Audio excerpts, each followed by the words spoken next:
সুধী শিক্ষার্থীবৃন্দ, আসসালামু আলাইকুম। সোহেল একাডেমির পক্ষ থেকে সবাইকে স্বাগতম জানাচ্ছি। আমি মোহাম্মদ সোহেল রানা। আজকের টিউটোরিয়ালে আমি আপনাদের দেখাবো কিভাবে একটি মাল্টিমিটারের সাহায্যে ভোল্টেজ, কারেন্ট এবং রেজিস্ট্যান্স পরিমাপ করা যায়। তো আমার হাতে দেখতে পাচ্ছেন এটি একটি অ্যানালগ অ্যাভোমিটার বা মাল্টিমিটার বলা হয়।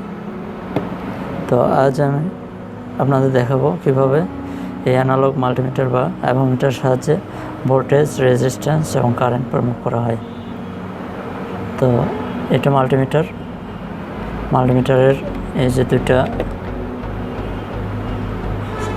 কলমের মতো দেখতে পাচ্ছেন, এগুলোকে বলা হয় প্রোব, মাল্টিমিটার প্রোব এই দুটো।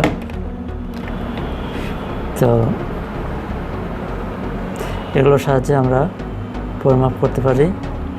আর এই অংশ এইটাকে বলা হয় সিলেক্টর, মাল্টিমিটারের সিলেক্টর। এটার সাহায্যে আমরা বিভিন্ন ফাংশন সিলেক্ট করতে পারি মাল্টিমিটারের। আর এটা হচ্ছে ডিসপ্লের কাঁটা। তো আপনারা দেখতে পাচ্ছেন যে এইখানে লেখা আছে এসিভি, অর্থাৎ এই লাল অংশটা এটাকে বলা হয় এসি ভোল্টেজ অংশ। এই অংশের সাহায্যে আমরা এই মাল্টিমিটার দিয়ে এসি ভোল্টেজ পরিমাপ করতে পারি। আর এই পাশে লেখা আছে ডিসি ভোল্টেজ, অর্থাৎ এই অংশটার সাহায্যে আমরা ডিসি ভোল্টেজ পরিমাপ করতে পারি। আর এই পাশে আছে ডিসি অ্যাম্পিয়ার, এটার সাহায্যে আমরা ডিসি অ্যাম্পিয়ার পরিমাপ করতে পারি। আর একদম নিচের অংশে এই যে ওহমসের চিহ্ন লেখা আছে এবং এখানে 1K, 100, 10, 1 লেখা আছে। এই অংশটা হচ্ছে রেজিস্ট্যান্স পরিমাপের অংশ। আর সিলেক্টরের এই যে দাগ দেওয়া অংশ, এটার মাধ্যমে সিলেক্টরটা সিলেক্ট করতে হয় যে আমরা কী পরিমাপ করব। সাপোজ আমরা যদি এই মিটারের সাহায্যে কোনো ডিসি ভোল্টেজ পরিমাপ করতে চাই, তাহলে আমাদেরকে প্রথমে সিলেক্টরটা ডিসি ভোল্টেজ অংশে নিয়ে যেতে হবে এবং এখানে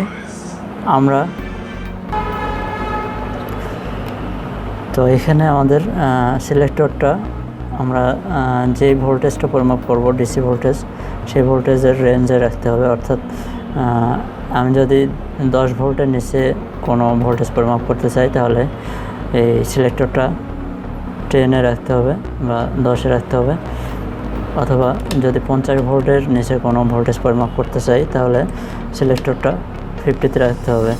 এভাবে 250 ভোল্টের নিচে যদি কোনো ভোল্টেজ পরিমাপ করতে চাই, তাহলে আমাদেরকে সিলেক্টরটা 250-তে সিলেক্ট করতে হবে। যদি 1000 ভোল্টেজের নিচে কোনো ভোল্টেজ পরিমাপ করতে চাই, তাহলে সিলেক্টরটা 1000-এ রেখে মাপতে হবে। তো আমার হাতে একটা মোবাইলের ব্যাটারি আছে, ডিসি ভোল্টেজ, এটার রেটিং হচ্ছে 3.7 ভোল্টেজ। তো এটা যদি আমরা পরিমাপ করতে চাই এই মিটারের সাহায্যে, তাহলে আমাদেরকে প্রথমে সিলেক্টরটা, যেহেতু এটা 3.7 ভোল্ট এবং 2.5 ভোল্টের উপরে, এই জন্য আমরা 10-এ রাখবো, রেখে এটা পরিমাপ করব। তো পরিমাপ করার জন্য সিলেক্টরটা জায়গা মতো রেখে তারপর আমাদেরকে ব্যাটারির পজিটিভ প্রান্তে এই মিটারের পজিটিভটা ধরতে হবে এবং নেগেটিভ প্রান্তে নেগেটিভটা ধরতে হবে।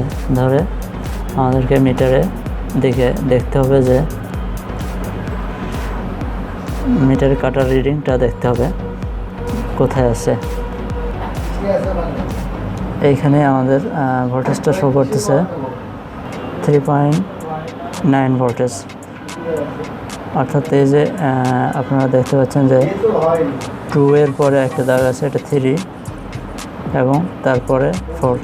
এখানে ভোল্টেজ রেটিংটা দেখার সময়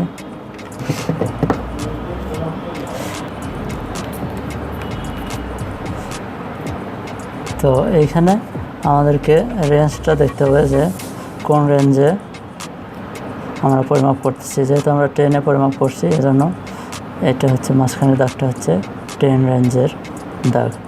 তো আমরা যখন 10 রেঞ্জে রেখে পরিমাপ করব, তখন এই দাগে আমাদেরকে কাঁটাটা দেখতে হবে।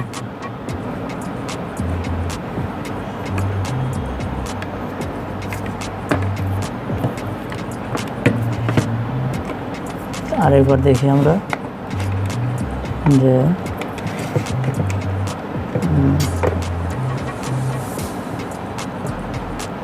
আমাদের কাঁটাটি এখন দেখাচ্ছে 3.8 ভোল্টে, অর্থাৎ মাঝখানে 10 রেঞ্জের দাগের 2 এর পরে একটা দাগ দেখতে পাচ্ছি, ওটা হচ্ছে 3, এবং তারপরে 1 2 3 4 5 6 7 পর্যন্ত বা 8 পর্যন্ত কাঁটাটা শো করতেছে। তো একটা কথা বলে রাখি যে অ্যানালগ মাল্টিমিটারে অ্যাকুরেট ভোল্টেজ শো করে, তবে দাগটা ভালোভাবে খেয়াল করতে হবে। এভাবে আমরা ডিসি ভোল্টেজ পরিমাপ করতে পারি। ঠিক একইভাবে যখন আমরা এসি ভোল্টেজ পরিমাপ করব, তখন মিটারের সিলেক্টরটা আমাদেরকে এই এসি ভোল্টেজে নিতে হবে। এখানে এই যে এসি লাল যে অংশটা আছে, এইটাতে নিতে হবে। তো এখন আমরা এসি 220 ভোল্ট লাইনটা পরিমাপ করব। তো এই জন্য আমি মিটারের সিলেক্টরটি আমি 250-এ রাখছি। যেহেতু আমাদের এটা 220 ভোল্ট এসি, তো এই জন্য 250 রেঞ্জে রেখে আমি পরিমাপ করতে পারি। তো 250 রেঞ্জে রেখে পরিমাপ করার সময় আমাদেরকে খেয়াল রাখতে হবে যে 250 রেঞ্জের ঘরটা, এই যে উপরেরটা 250 লেখা আছে, এই ঘরে আমরা দেখব যে কত আসছে। তো চলুন দেখি। আমার কাছে এই যে এখানে আছে এসসি 220 ভোল্ট লাইন এখানে আছে। তো এখানে পোলারিটি যে কোনো একটাতে দিলেই হবে।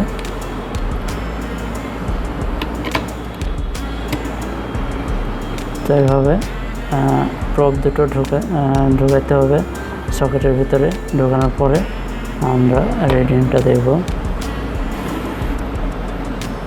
এই যে দেখুন বন্ধুরা, দেখুন যে এখানে